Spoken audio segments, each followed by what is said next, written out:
take away and split up. That's what Kremlin does to Western businesses that used to operate in the country. Kremlin's cronies are dividing up the former Western property. For example, the nationalized factories of the largest Danish brewing company went through intermediaries to Putin's friend, billionaire Yuri Kovalchuk. In addition to physical property, Russia also stole the license for the production of various sorts of beer. The court simply prohibited stopping the license. The Kremlin doesn't have any good economic or political reputation for a long time now. Everyone is aware that it is a state that takes property not only from its own citizens, but also from foreign citizens. This pirate practice does not bring profit for ordinary Russian citizens. On the contrary, in 2024, home internet for Russians will rise in price by 15% due to sanctions and a shortage of equipment. The price of mobile internet will also rise even more, and Russian Ministry of Digital Development is creating a new methodology to calculate the fee for frequency usage, excluding the discount for 4G. And the cost will fall on subscribers. In addition, by 2025, according to Putin's decree, all critical infrastructure in Russia, including private companies, must switch to domestic software. According to experts, this will drastically lower quality standards of the service.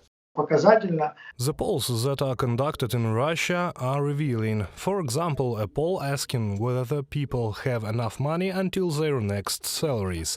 And now the number of people who don't have enough is twice higher than 2 years ago. This is, from my perspective, the most telling element of how sanctions are working. The standard of living in Russia is falling, and falling badly.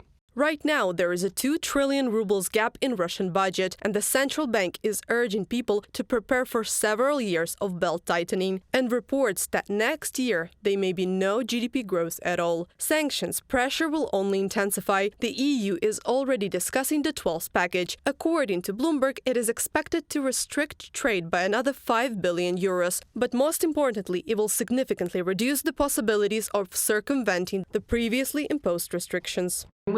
We see a clear understanding among our partners that they need to strengthen their export controls, and they will hold accountable companies that help Russia circumvent sanctions. We continue to work with countries that are still under Russia's influence so that they stop holding them, especially in terms of trade and importing critical components that later turn out to be weapons targeted against Ukraine.